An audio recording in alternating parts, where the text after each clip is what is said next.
الله أكبر الله أكبر الله أكبر لا إله إلا الله والله أكبر الله أكبر ولله الحمد الله أكبر الله أكبر الله أكبر لا إله.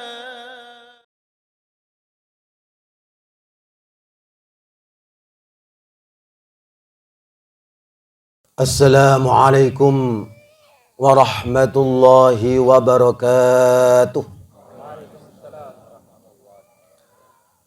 Allahu akbar. Allahu akbar. Allahu akbar. Allahu akbar. Allahu akbar. Allahu akbar. Allahu akbar. Allahu akbar. Allahu akbar kabiran walhamdulillahi katsiran wa subhanallahi bukratan wa asila. Alhamdulillahil qail fi kitabihil karim wa'bud rabbaka hatta ya'tiyakal yaqin. Asyhadu an la ilaha illallah wahdahu la syarika lah wa asyhadu anna Muhammadan abduhu wa rasuluh. Allahumma salli wa sallim ala Muhammad wa ala alihi wa ashabihi wa man tabi'ahum bi ihsanin ila yaumil qiyamah, amma ba'd. Wa qala Allah ta'ala fi kitabil aziz, bismillahirrahmanirrahim, ya ayyuhalladzina amanu taqullaha haqqa tuqatih wa la tamutunna illa wa antum muslimun. Wa qur rabbi a'udzu bika min hamazatis syayatin wa a'udzu bika rabbi ay yahdurun. Qala fakhruj minha fa innaka rajim wa inna 'alaika la'nata ila yaumiddin. Allahu akbar. Allahu akbar walillahil hamd. Kaum muslimin muslimat rahimakumullah.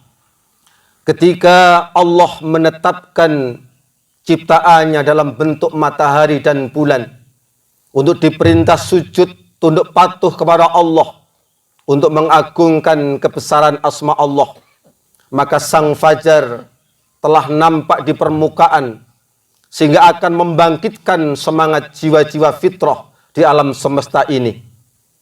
Keimanan seorang hamba akan terus dibina dan ditumbuh kembangkan supaya tumbuh berkembang dengan sebaik-baiknya, sehingga nanti pada akhirnya akan menumbuhkan bunga dan akhirnya keluarlah yang namanya buah keimanan adalah takwa. Dan di saat yang mulia ini, kita semuanya atas izin Allah dikumpulkan di tanah lapang untuk mengingat kembali bagaimana ketika nanti manusia akan dikumpulkan di padang mahsyar. Jarak matahari dan ubun-ubun manusia sejarak 1 atau 2 mil. Dan kita akan disuruh berdiri oleh Allah selama 40 tahun lamanya di padang mahsyar untuk menunggu hisab dari Allah. Maka saat ini kita semuanya dikumpulkan oleh Allah untuk menguatkan keimanan dan ketakwaan kita masing-masing. Namun demikian, Allah berpesan dalam surah Maryam ayat 59, "Fakhalafa min ba'dim khalfun adha'us shalah wattaba'us syahawat fasawfa yalqauna ghayyan." Maka sesudah mereka para nabiyin, siddiqin, syuhada dan sholihin, akan muncul generasi-generasi yang menyia-nyiakan salat dan memperturutkan hawa nafsu, maka kelak pasti mereka akan menemui kesesatan. Seseorang yang telah tegak solatnya, berarti dia akan berusaha untuk menjauhi tabiat-tabiat buruk dalam hawa nafsunya. Dan atas izin Allah pula, selama 1 bulan penuh kita dilatih untuk mengendalikan hawa nafsu, meskipun belum maksimal, meskipun belum mampu menumbuhkan keimanan.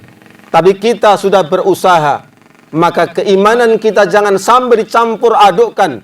Alladzina amanu wa lam yalbisu imanahum bidzulmin ulaika lahumul amnu wa hum muhtadun. Orang-orang yang beriman pantang mencampur adukkan keimanan dengan kesyirikan. Hanya orang-orang yang diberikan keamanan dan petunjuk oleh Allah adalah orang-orang yang tidak pernah mencampur adukkan keimanan dan kezaliman maupun kesyirikan. Rasulullah sallallahu alaihi wasallam dalam hadis riwayat Imam Muslim dari Abu Hurairah radhiyallahu an, beliau bersabda, "As-shalawatu khams." Salat 5 waktu fardu yang kita tegakkan. Kemudian wal jumu'ah ilal jumu'ah. Jumat yang satu dengan Jumat yang lainnya. Wa Ramadan ila Ramadan. Ramadan satu dengan Ramadan yang lainnya. Mukaffiratun. Itu sebagai penghapus dosa. 5 bainahunna. Di antara kedua masa itu, Allah akan mengampuni dosa-dosanya. Sepanjang idzatuniyatil kabair. Dia tidak melakukan dosa-dosa besar. Dia mampu menjauhi dosa-dosa besar. Rasulullah sallallahu alaihi wasallam dalam hadis riwayat Imam Muslim, beliau berujar, sesungguhnya dosa-dosa besar itu ada 7 macam. Namun demikian Abdullah ibnu Abbas radhiyallahu an mengatakan dosa besar itu ada 70 macam. Peringkat pertama adalah syirik. Peringkat kedua adalah durhaka kepada orang tua. Sehingga sangat disayangkan berapa banyak hamba-hamba Allah yang melaksanakan puasa Ramadan tapi tidak membawa manfaat sedikit pun. Karena dicampur-campur, terutama durhaka kepada orang tua. Seorang anak sudah menegakkan sholat. Seorang anak sudah melaksanakan puasa. Namun ketika dia durhaka kepada orang tuanya, dosa besar, maka Allah tidak akan menghapus dosanya. Itu yang dikatakan Rasulullah, berhati-hatilah kepada kedua orang tua kita masing-masing. Karena beliau adalah wakil untuk kita ketika kita hidup. Beliau yang merawat kita, yang menumbuh kembangkan jasad batin kita.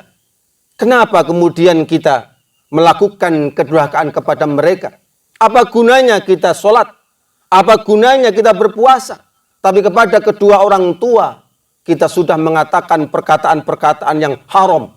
Perkataan-perkataan yang buruk. Bahkan perbuatan-perbuatan yang buruk. Rasulullah SAW bersabda, yang berkaitan dengan malam yada' qaulaz zur wal amal bih. Barang siapa yang tidak bisa meninggalkan 2 perkara. Perkataan yang haram. Perkataan yang menyakitkan siapapun, termasuk perbuatan-perbuatan yang haram, maka Allah tidak butuh puasa kita. Kita meninggalkan makanan atau minuman, Allah tidak butuh. Karena ada perbuatan-perbuatan haram. Dan durhaka pada orang tua adalah perbuatan yang diharamkan oleh Allah dan Rasulnya. Allahu Akbar, Allahu Akbar, walillahil hamd. Kaum muslimin wal muslimat rahimakumullah. Berkaitan dengan keimanan, tentu kita akan mengingat salah seorang sahabat ketika bertanya kepada Rasulullah, "Wahai Rasulullah, bagaimana menurut pendapat engkau? Aku telah bersaksi tidak ada Tuhan selain Allah. Aku sudah menegakkan sholat 5 waktu. Aku sudah menjalankan sedekah wajib. Dan aku sudah melaksanakan puasa Ramadan. Yang di malam harinya aku menegakkan qiyamul lail.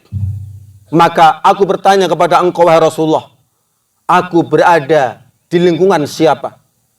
Rasulullah menjawab, kalau memang engkau telah bersyahadat kepada Allah, engkau telah menegakkan sholat 5 waktu, awal waktu, tepat waktu, engkau telah melaksanakan puasa Ramadan, engkau telah mengeluarkan zakat atau sedekah atau infak, maka engkau minas siddiqina wasyuhada, engkau ada dalam kelompok lingkungan orang-orang yang jujur, orang-orang yang benar dan membenarkan, termasuk engkau ada dalam ruang lingkup orang-orang yang syahid.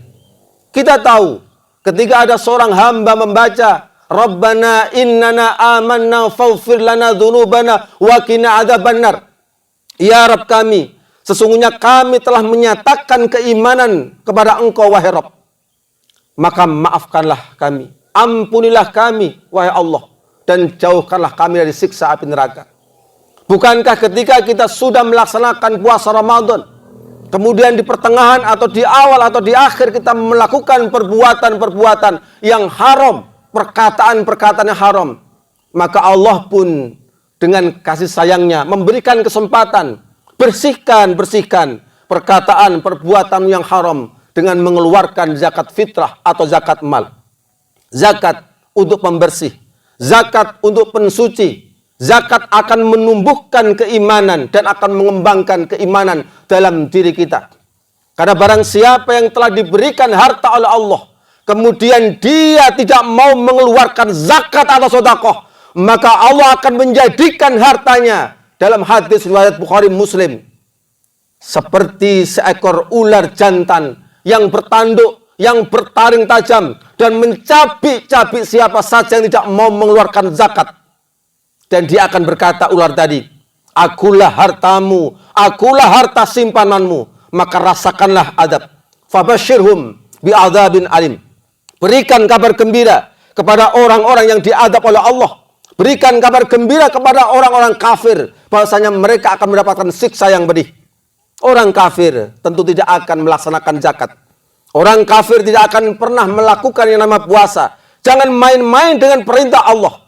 Ketika Allah sudah memerintahkan bakti, taat, sujud, tunduk patuh, maka bangkitlah untuk memenuhi perintah Allah dan Rasulnya. Allahu Akbar, Allahu Akbar, walillahil hamd.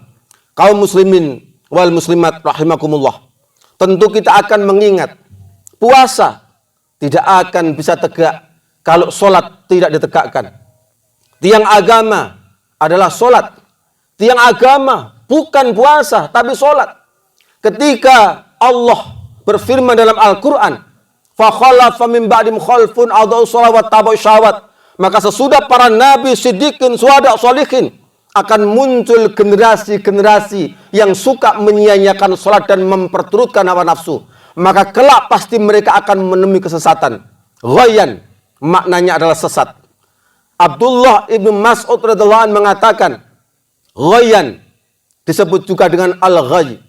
Al-ghayy adalah nama dari sungai di neraka jahanam yang bahan dasarnya dibuat dari nanah dan darah penduduk neraka jahanam, dan itu digunakan untuk berenangnya orang-orang yang sholat tapi tidak tepat waktu. Suatu ketika Umar ibn Khattab Al-Faruq radhiyallahu anhu mengatakan, beliau menyerahkan surat kepada para karyawannya, wahai para karyawanku, hendaklah kalian melaksanakan menegakkan sholat tepat pada waktunya. Kalau sekiranya kalian tidak melaksanakan sholat tepat pada waktunya, itu sama saja kalian kehilangan keluarga dan harta kalian. Ali bin Abi Thalib mengingatkan, perihal berkaitan dengan harta dan sholat, ada hubungan orang yang enggan sholat, orang yang tidak mau menegakkan sholat tepat waktu.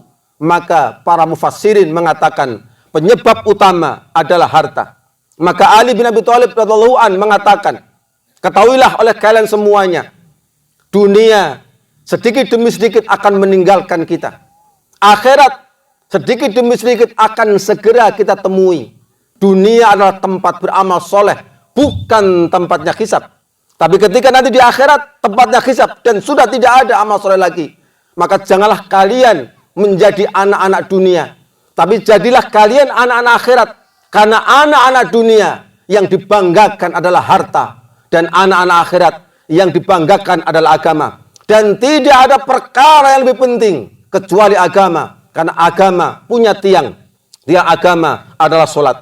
Ketika kita sudah menegakkan sholat, melaksanakan perintah Allah dalam bentuk puasa, mengeluarkan zakat, maka tentu kalau itu kita jalankan semata-mata memohon ridho dari Allah, maka Allah akan memasukkan kita ke dalam golongan minas siddiqina wasyuhada. Semoga Allah senantiasa merahmati kita. Semoga Allah senantiasa memberkahi keluarga kita dan masyarakat kita, terutama bangsa dan negara. Dan semoga Allah mengampuni kita. Dan semoga Allah memaafkan kesalahan-kesalahan kita yang kita sengaja maupun tidak kita sengaja. Allahumma sholli ala Muhammad wa ala ali Muhammad walhamdulillahi rabbil alamin.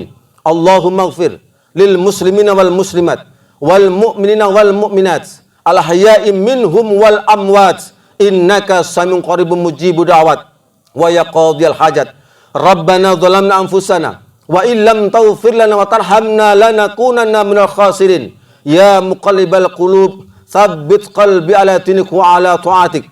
Rabbana la tuzigh qulubana ba'da idh hadaitana wa hab lana min ladunka rahmah innaka antal wahhab. Rabbi adkhilni mudkhala sidqi wa akhrijni mukhraja sidqi waj'al li min ladunka sultanan nasura.